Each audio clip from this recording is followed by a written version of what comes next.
When we first made contact with humanity, we were surprised. After all, it's not every day that an interplanetary government screws up so badly that it managed to miss an entire new sentient species in our own damn territory.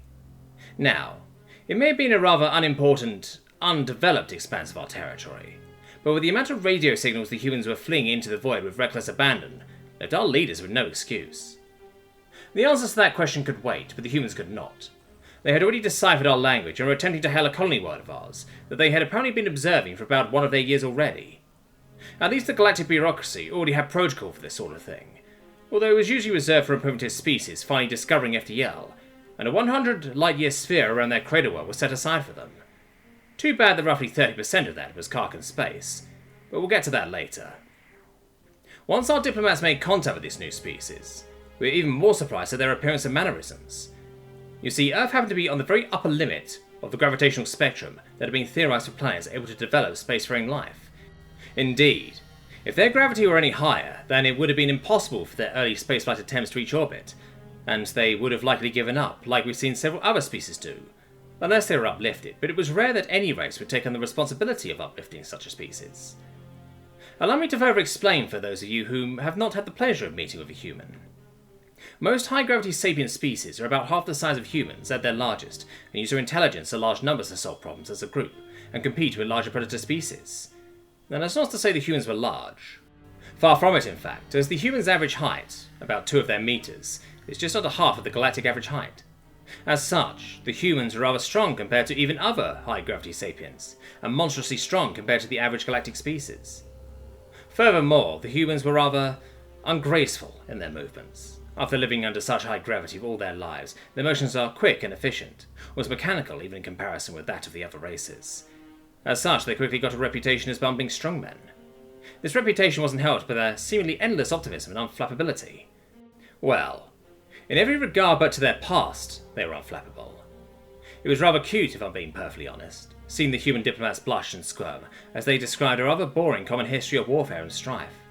They were so ashamed of it that it made a few of our diplomats laugh as they described to the increasingly relieved humans that they weren't monsters for fighting a few wars among their people. It also didn't help the stereotypes that humans had a way of using brute force to solve problems. Human engineers even used their percussive maintenance techniques regularly when stationed on ships and stations, and to quote one saying, "The only surprising thing about a human smashing a piece of delicate machinery to fix it is that it actually starts to work once they are done." The more we learned of the humans, the more laughable they seemed to be. They became the butt of many jokes among the members of the bureaucracy. The humans found out, of course, and our government cringed in anticipation for the worst kind of retribution. Part of the reason that there were so many jokes about the humans is that we were all still a bit afraid of the monstrously strong apes. But the humans, to borrow one of their own expressions, the humans didn't give a fuck. They laughed it off and even shared a few jokes they made up at their own expense. Although this experience helped to assuage many of the fears that the species of the bureaucracy had about the humans, several new jokes were made about them, in good faith I assure you. One of them being that if a species tried to invade human space, then they'd give up their cradle world without a fight. For the next couple of years, the humans were contentedly expanding within their area of buffer space, setting up mining stations, colonies, and trade deals left and right. The humans were natural labourers, it turned out. Galactic average intelligence, which seemed to give the humans credit, was nothing to scoff at, combined with their monstrous strength and seemingly endless energy reserves, meant that they could churn out resources and consumer goods like no other species we'd ever seen. It was beginning to look like the start of an economic golden age for the humans, and everyone was happy for them, especially because of the high quality of the goods that they produced. It was too bad that their largest trade deal fell through. The humans, rather early on in establishing interspecies trade, signed a ludicrously profitable trade deal with the Sakar Stellar Gospel, a highly religious avian species that has been attempting to peacefully convert the rest of their galactic neighbours to their religion, with little success. And this trade deal was the backbone of the human economy, and provided them with the resources they needed to begin production of goods on a scale never before seen by human commerce. Which makes what happened next, as I said previously, a minor tragedy. One of the human leaders was caught by some rim system tabloid rag calling the Shrek the Jehovah's Witnesses of the galaxy, and that he was rather annoyed sometimes with their ever-present evangelism, even though they made excellent trading partners. The article made its way to the purview of the Sakak High Speaker, and, outraged at the comments, she declared that all Sakak trade with such a godless and unthankful species would end immediately. She immediately contacted her diplomats in the bureaucracy and had them put forth a trade embargo.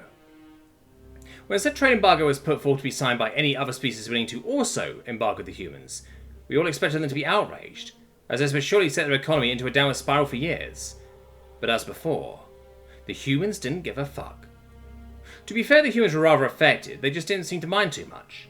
They even apologised for the rudeness of the leader, whose statement outraged the Sakak. Their economy was reliant on that trade deal, and it took about 2 decades to fully recover, even though only one other species signed the embargo. The other isolationist, fuck off Uzino scum don't deserve to know the name of our species or its glorious empire. Yes, that is literally the name of their empire in our database. Yes, they make us say the entire damn thing before they will acknowledge us. No, we are not sure why they still come to the meetings of the bureaucracy either. And they had embargoes in every other empire already, so this was likely a convenient opportunity for them to embargo the new race. Humanity's troubles with the rest of the galaxy did not end there, however. While they were in the final stages of rebuilding their economy, they managed to finally be noticed by the Karkan Infinite Armada, whom they shared a border with. It was inevitable that the Karkans found out about them, despite the efforts of the other members of the bureaucracy to keep their species off the Karkans' radar. For those of you that are not in the know, the Karkan Infinite Armada was a heavily militarized nation that had been terrorizing the galaxy for the past 5 centuries. They were not a part of the galactic bureaucracy, and were also thankfully not genocidal or heavily focused on expansion. They did, however, possess enough military power to take on the entire bureaucracy at once, and hold their own, if not prevail. They had slowly been taking territory from those whom they shared a border, and had been at war with every member of the bureaucracy at one point in their history. Now, this juggernaut has set its sights on the budding human empire. To the Karkans, the humans were an enigma, but more importantly, they were an untested enigma, one ripe for the picking at that. We done well in hiding as much information about the species as we could, but when the Karkans found out how strong the humans were, they were frothing in the mouth to fight with them. It was a rather normal day within the bureaucracy, when a representative from the Karkan Infinite Armada threw open the doors to the meeting chamber and formally declared war on the humans.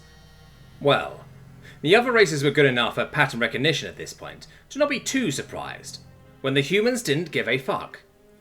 The humans looked to us for aid in defending their territory, but we would not risk bringing down the wrath of the Karkans on our people. We explained to them how hopeless it would be to try and fight them, even if every member of the bureaucracy joined forces. The humans nodded and excused themselves to the meeting chamber to plan, as we wished them luck. A few days later, and as with every time before, a human and a Karkan representative were brought before the other members of the bureaucracy to attempt to avoid the war. To everyone's surprise, all the Karkans actually wanted was 10 light years from the border that they shared with the humans. All in all, everyone was surprised at how little the Juggernaut wanted from the new race, until we realised that their cradle world was within that 10 light year span. It was then that even the Sakak and the Isolationists, no, I'm not going to say the full damn name, looked down at the human representative with pity. We all expected their lackadaisical attitude to shine through once more, that they would just give up their homeworld like all the jokes said they would. We saw a look of reassignment on the human's face, as she too no doubt realised that this deal would cost them their cradle world, and any moment we were expecting a forlorn laugh and a verbal confirmation of surrender. But instead we were met with a long, unnatural silence, followed by a sentence that I have framed sitting on my desk this very day. We of the Human Emirate Republic have deemed these terms to be unacceptable. Prepare yourselves for war. And with that, the humans declared war on the most powerful military in the entire galaxy, and they didn't give a fuck. About a month after the declaration, the human fleet looked nothing like it did before. The humans were an industrious bunch, after all, and the progress that they made forging ship after massive ship so quickly only solidified that. Also, seemingly out of spite, the humans proposed a total embargo on the Karkan Infinite Armada. The embargo was very thorough. Not a single credit would be changed between the members of the Galactic Bureaucracy and the Karkan Infinite Armada for the duration of the war. The humans applied pressure on us to sign it, citing our inability to help the military and asking us to at least do this for us. We signed it. All of us, even the isolationists.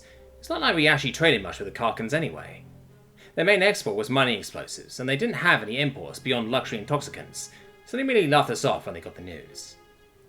2 months after the declaration, a meeting was called to discuss the rules of the upcoming war. The Human High General, a woman by the name of Felicia Artaz, and the Human High Admiral, a man by the name of Simon Bakiel, met with the Karkan Infinite Admiral, whom declined to give a name, stating that his rank and station as leader of his species was far more important. The 2 humans presented a document to the bureaucracy that was rather well rounded and had murmurs of assent from all members. But it was ultimately up to the Infinite Admiral whether or not he accepted these terms. And, as was tradition with most new races the Carcans encountered, the Infinite Admiral took the perfectly reasonable document and tore it to shreds before the human commanders. "There will be no rules to this engagement. I wish to see the brunt of your capabilities, humans. I'll come at you with claws unblunted by a concept so meaningless as rules of war, and I expect you to do the same," the Carcan said, with a feral grin on his face. The humans, in typical human fashion, didn't give a fuck. They looked at each other, nodded, and said, "Very well," before turning and taking their leave. With that, the war began, and the humans were losing, badly. Their fleet gave light year after light year, but those massive ships that the humans had been constructing were nowhere to be seen. We believed them to be guarding the colonists from a surprise attack. That belief lasted only until the first human colony world was reached by the Carcan fleet. The humans didn't even put up a fight. There wasn't a single military ship in the system, and as the Carcans began bombarding the planet from orbit unchallenged, the rest of the bureaucracy was outraged. How could the humans leave their own people to be attacked from orbit? For their part, the human representatives merely remained passive and unmoved by our outrage and demands of action. They calmly reminded us that they simply did not have the military power to fight off the Carcans, and that they had asked us for help before the war even began. That shut us up. Their words cut us deeply as our words left them unfazed. It seems that they didn't even give a fuck about their own people until an outraged transmission from the Carcan Navy reached us. The humans had completely evacuated the entire colony. The Carcans had wasted thousands of tons of nuclear, biological and chemical bombs on an empty world. Shortly thereafter, another even more outraged transmission from the Carcans reached us. As retaliation for rendering their colony world uninhabitable for years, due to the radiation and biological agents that the Carcans had rained from the sky, the humans launched pinpoint biological strikes on all major Carcan ranch worlds. The horrific cocktail of viruses, bacteria, parasites, and even prions that the humans had dropped on those worlds rendered the livestock that the solely carnivorous Carcans relied on inedible and deadly. In that single operation, the Carcans lost over 90% of their food production. With the embargo that they had all but coerced us to sign months prior, we were powerless to stop it. In a single hour, the humans had doomed billions of Carcans to die of starvation without giving a single fuck. The human representatives merely smiled with the grim satisfaction of a successful mission when they heard the outraged cries of the Infinite Admiral. The Carcans, of course, attempted to retaliate and strike the human agricultural worlds, but it was here that they faced their first true bit of resistance. The humans guarded their agricultural worlds fiercely, even more so than their industrial centres. The humans fought where they had the greatest advantage, with their immense strength and smaller size. The humans built boarding craft by the thousands, and the Carcans' superior numbers and technology didn't really matter if they couldn't repel the human boarders. The Carcans learned quickly, though, and rigged their ships to explode before the humans could take control of them and turn their guns to bear on the rest of their fleet. It took months, and thousands of human and Carcan ships and lives, but the Carcans did eventually likewise decimate the humans' agricultural capabilities. But it was here that the omnivorous humans had the advantage of being able to grow food in hydroponic space on board their ships. Not only did the humans biologically bomb their own agricultural worlds before they could be taken, but they slaughtered and burned their livestock in fires large enough to be seen from orbit before the Carcan soldiers could land.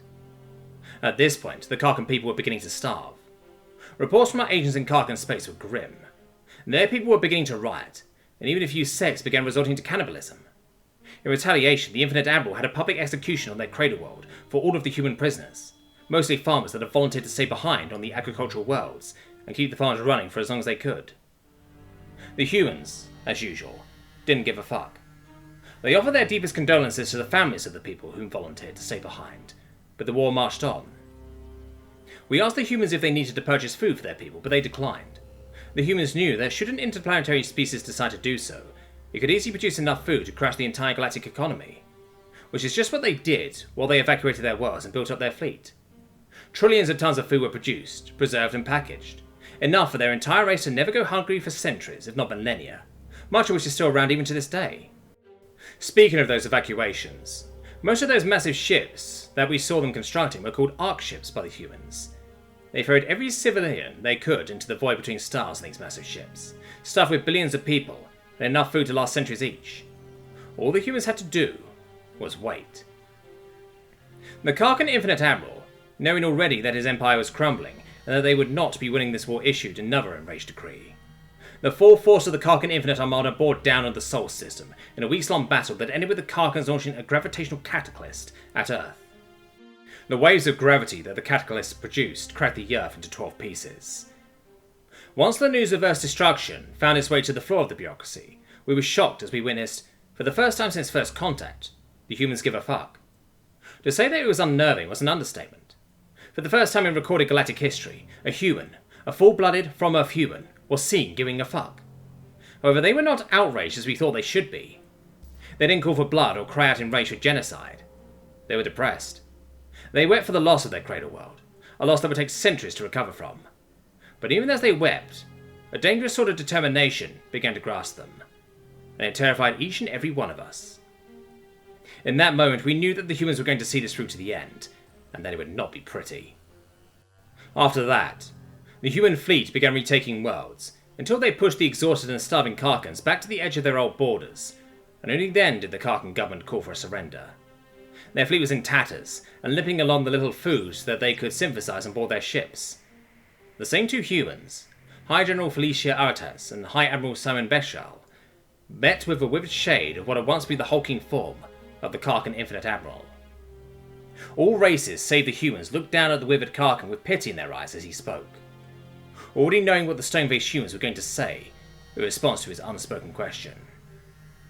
Humans, you are burned by empire from within. The last time I spoke with you, I told you that we would come at you with claws unblunted and implored you to do the same. I can safely say that this was the biggest mistake in the history of my people, the weary Karkan said, swallowing dryly as he forced himself to continue. And now that you have pushed us back to the border, and our defeat is a foregone conclusion, I must perform my final duty as leader of my people. The Karkan Infinite Armada would formally like to declare surrender, the tired admiral said, the defeat evident in his eyes, as he took off his ceremonial blade and offered it to the two humans. Please, I know that we do not deserve it for what we have done to your cradle, but I cannot stand to see any more of my people starve. Please show them mercy. The silence in the air was deafening. The looks of pity on the faces of every sapient in the room, save the still stoic humans, deepened, and the sadness of knowing the Karkan people were about to be no more drove more than one representative to tears. We, on behalf of the Human Emirate Republic, accept your surrender. Your lands will become our lands. Your people will become our people. We will treat them the same way we treat our own. High General Aratas said, making the jaws of every non-human in the room fall open in shock as she walked forward and took his blade. You, however, will be publicly executed for giving the order to shatter Earth, High Admiral Bekiel said, making the Cardin sigh and nod. If this is the price I must pay for my people to live, then so be it. I must prepare for this, the former Karkan ruler said, standing up and looking proud once more as two human guards came forward and began to escort the Karkan away to await his execution. Might I say a word to my people before I go?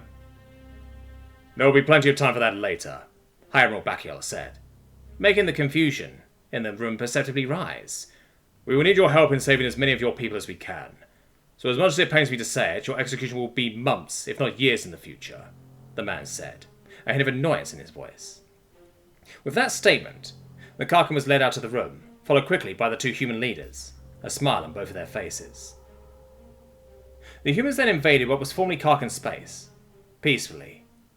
They had more preserved and frozen meat than they could ever hope to eat on their own, and they made sure to provide the starving Karkans with as much food as was safe for them to eat. Within a year, the humans had established supply lines through the now completely annexed Karkan space, and stopped any more of their new people from starving.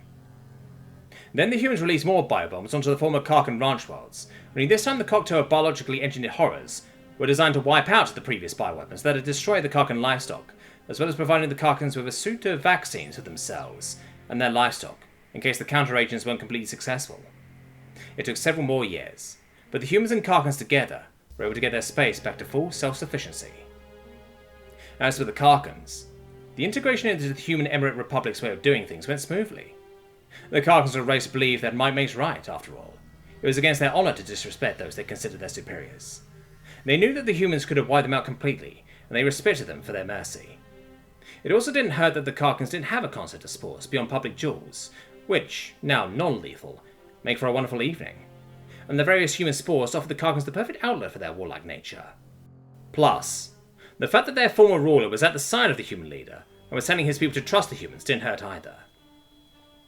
Speaking of the former Infinite Admiral, he was granted a permanent stay of execution after human citizens everywhere threatened to riot. The humans actually decided to spare the life of the being that was responsible for the complete and irreversible destruction of their cradle world. It didn't even surprise us at that point. Once they finished rebuilding their territory, the humans quickly filled the power void that the Karkans had left behind. Using the resources and technology of the dismantled Karkan government to quickly rebuild a grand fleet manned by both Karkans and humans alike, as well as begin an economic golden age that continues to this day. Years later, I asked the human that had been ruler of their kind at the time of the war about why the humans had decided to attempt the largest siege war in galactic history. In his words, "We knew that the Karkans wanted to humiliate us. They wanted to hold their status as the big bad bullies of the galaxy over us and gloat as they took Earth, so we took a gamble. We gambled that the Karkans were producing only the bare minimum amount of food needed to feed their people, as is the case with the isolationists. They don't export anything but mining explosives, so there's no need to produce too much more food than the public needed." He said this with the same deadpan attitude that you or I would discuss what unremarkable thing we had for breakfast. I then asked him about the only time I'd ever seen a human give a fuck. I asked him about Earth. He sighed for a moment and took a drink of whatever was in his glass. "We were prepared for losses, but I'm sure I don't have to tell you how much a species' first world means to them," he said, his voice shallow and sad. He sighed once more, and as though he was talking about a concession in a business contract, had the gall to tell me that it was an acceptable loss. I couldn't help myself. Here I was thinking that I had actually seen those humans give a fuck, but in reality it was merely them coming to terms with what they believed was the inevitable. As undiplomatic as it was, I remarked about his species' unnatural ability to never truly give a fuck about anything, and he laughed. It was then that I learned of the creature that the humans called the honey badger, and everything made sense. The humans knew that they couldn't beat the Karkans in a straight-up fight. Nobody could have. Their military might was a match for the entire galactic bureaucracy put together, but they didn't need to fight fair. No. They were the only species in the galaxy that could fight without giving a single fuck. So it remains that nobody has ever seen the humans truly give a fuck about anything since first contact, and with the power that they now possess, I doubt they ever will.